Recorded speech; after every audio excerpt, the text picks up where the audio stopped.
তোমার নাম কি? নাহরিন ফারহানা মিলি। বয়স কত? 25। 25 বছর। নাহরিন একজন স্কুল টিচার এবং বিএসএস পড়াশোনা করছে। হ্যাঁ, জি।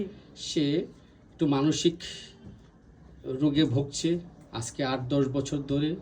তার প্রধান কারণ হচ্ছে সে একজন স্কুল টিচারের প্রেমে পড়ে গিয়েছিল, কিন্তু টিচার জানতো না।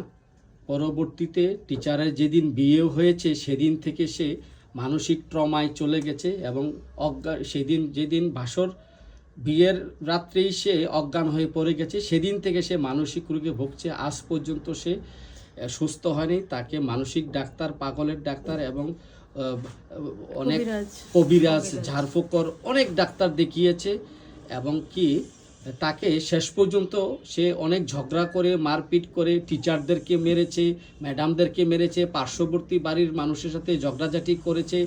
এই কারণে সে তার মানে মামলাও হয়েছে, মামলাটা যা হয়েছে এবং যার কারণে সে তাকে শিকল দিয়ে বেঁধে রাখতে হয়। ঠিক বলছি? হ্যাঁ, শিকল দিয়ে বেঁধে রাখতে হয়। কিন্তু সে অত্যন্ত ব্রিলিয়েন্ট এবং ট্যালেন্ট একটা মেয়ে, অনেক খুবই ট্যালেন্ট এবং খুবই বুদ্ধিমান। কিন্তু তার এই প্রেমে ব্যর্থতার পরে সে এখন খুবই উগ্র আচরণ করছে এবং সে বিভিন্ন মানুষকে যাকে দেখে তাকেই প্রেমের প্রস্তাব দিচ্ছে। হ্যাঁ, এবং যাকে দেখে তাকেই প্রেমের প্রস্তাব দিয়ে বসে এবং সে আর কি করে বলো, মারধর করে আর কি। সে এরপর থেকে সে যেদিকে তাকায় সেই দিকে তার প্রেমিককে দেখতে পেত। এখনো তার এই হ্যালুসিনেশনটা হয়, সে একজনের চেহারা অন্য জনের চেহারা দেখতে পায়। কি দেখতে পাও বলো তো একটু বুঝিয়ে। যাকে পছন্দ করে তার চেহারা অন্যের মধ্যে দেখতে পায়। দৃষ্টিভ্রম। তো যাই হোক, আমরা তাকে আরো জিনিস খেয়াল করলাম যে সে অনেক সময় সে রাতের বেলা ঘুমাইলে সে কে যেন এসে তার সাথে সহবাস করতে থাকে। হ্যাঁ, এবং সহবাসের অনুভূতিও করা যায়। হ্যাঁ, এবং মাঝে আগে সে পূর্বে উলঙ্গ হয়ে কাপড় চোপড় করলে উলঙ্গ হয়ে যেত একটা সময়, ঠিক আছে। তারপর দেখা গেছে মাথায় জ্বালা পোড়া আছে, সহবাসের স্বপ্ন দেখে, স্বপ্নে ভয় পায়, স্বপ্নে আরো সাপের স্বপ্ন বেশি দেখে। কি বেশি দেখো? প্রচুর সাপের স্বপ্ন নাকি? পুকুর ভরা সাপ। আর কি করে সাপে আমার পিছনে ঘুরতেছে। আর কি করে? লক্ষ লক্ষ সাপ পিছনে ঘুরতেছে। চিন্তা করছো? হ্যাঁ, এত সাপ চতুর্দিকে, শুধু সাপ আর সাপ নাকি? এই সাপের স্বপ্ন দেখে ভয় পায়। বাস্তবে সাপ ভয় পাও। হ্যাঁ, আমি তোমার এই চিকিৎসাটা খুব গুরুত্ব সহকারে অনেকক্ষণ ধরে কেস টেকিংটা করেছি। রাত্রে ঘুম হয় না, ঘুমাতে গেলে যত ব্যাঘাত হয়, রাতে ঘুমের মধ্যে চিৎকার চেঁচামেচি করে অন্যের ঘুম ভাঙিয়ে দেয়, সে ঘুমাইতে পারে না। মাসিকটা অনিয়মিত হয়, এখন মাসে 2-3 বারও হয়ে যায়। আগে 2-3 বছর আগে এক বছর বন্ধ ছিল, 2 বছর বন্ধ ছিল, হইলো 1 ফোঁটা 2 ফোঁটা হতো। হ্যাঁ, বংশগতভাবে মানসিক রোগী, অর্থাৎ তার মায়ের এই রোগটা আছে, তার ভাইদেরও আছে এই রোগটা। হ্যাঁ, তোমার ভাইদেরও, তোমার আম্মুরও এই রোগটা আছে। আর কি বলো? স্বপ্নে প্রায়ই এই অশ্লীল এবং সহবাসের স্বপ্ন দেখো, ঠিক আছে। আর কি বলো? তো যাই হোক, সে অনেক প্রেমিক মনা একটা মেয়ে, অনেক প্রেমে সে হাবুডুবু খাচ্ছে। এখনো একটা প্রেম চলছে, রাত্রে ঘুম আসে না প্রেমিকের সাথে কথা না বলে। হ্যাঁ, এখনো একজন প্রেমিক আছে।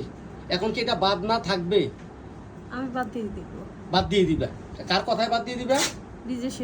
নিজের সিদ্ধান্তে বাদ দিয়ে দিবে। কারণ সে তোমার সাথে কি করেছে? চিট করেছে। সেও চিট করেছে, সেও তোমাকে কষ্ট দিবে। তো তার আগেই তুমি সরে যাওয়াটা উত্তম। আমরা এই রুগীটার এই মানসিক লক্ষণে আমরা অত্যন্ত কঠিন অবস্থা পেয়েছি। তার বংশে ক্যান্সার আছে, ফুসফুসের ক্যান্সার আছে দাদার, এবং পিত্তে পাথর আছে দাদির, বাবার বাত ব্যথা, ডায়াবেটিস আছে, মায়ের মানসিক রোগ আছে এবং ফুফুদের বাত ব্যথা আছে, নারী নামা আছে, হার্নিয়া আছে তো যাই হোক, পিপাসা অত্যন্ত বেশি, জিহ্বার কিনারাটা কালো আছে এবং জিহ্বা থরথর কাঁপে। জিহ্বা দেখাও, হ্যাঁ বের করে রাখো।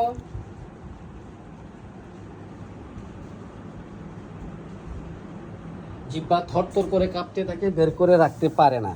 শীতকাল বলছে এরকম শরীর কাঁপতে থাকে। সে আরেকটা পিকুলিয়ার লক্ষণ হলো তোমার নিজের মৃত্যু তুমি নিজে দেখো। তুমি মরে গেছো, তোমার কাফন দাপন হইতেছে, ধোয়াইতেছে, কবর করতেছে, নিয়ে শোয়াইতেছে নাকি, এরকম নিজের মৃত্যু নিজে দেখো। কবরের পিছনে কবর দিতেছে তোমাকে, তুমি এটা স্বপ্নে দেখতে পাও।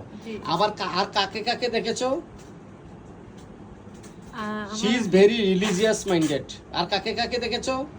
দেখেছি আমার আব্বু আর আমার স্বপ্নে স্বপ্নে। আর কাকে কে দেখা দিয়েছে তোমাকে?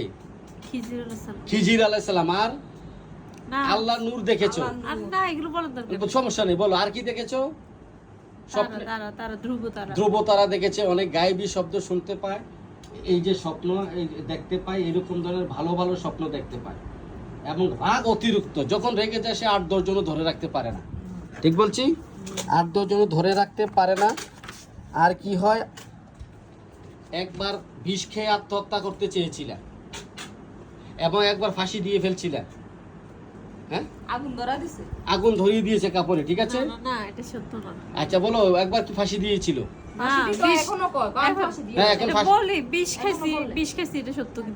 বারবার ফাঁসি দিয়ে ফেলবা এটা বলো নাকি? সে হচ্ছে এক হৃদয় ভাঙ্গা হৃদয় নিয়ে আমার কাছে আসছে তাকে সুস্থ করার জন্য। আমার বিশ্বাস সে সুস্থ হয়ে যাবে। তার অবুঝ প্রেম, অসম প্রেম এবং অপাত্রে প্রেম দিয়ে ফেলেছে, কিন্তু যাকে প্রেম দিয়েছে, প্রেম করেছে যার সাথে, সে নিজেও জানতো না সে যে এতটা ভালোবাসে তাকে। বিয়ের পর সে নিজের মধ্যে প্রকাশ পেয়েছে।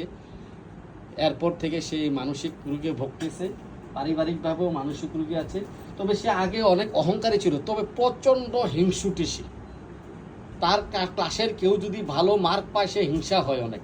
তো এ প্রতিযোগিতা প্রতিহিংসায় সে অনেক ভালো ছাত্র হয়ে গেছে, এই কারণে অনেক এগিয়ে গেছে।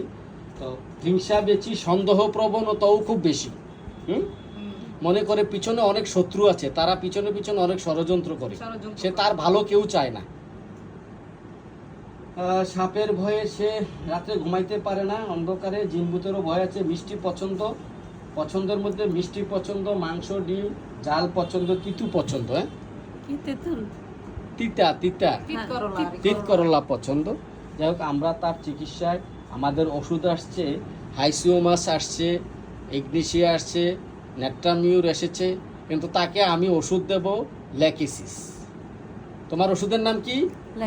ল্যাকিসিস। তুমি সুস্থ হয়ে যাবে, আশা করি তুমি ভালো হবে, আমার বিশ্বাস। তুমি আমাকে সহযোগিতা করেছো, ভিডিওটি করার অনুমতি দিয়েছো, এই জন্য তোমাকে ধন্যবাদ।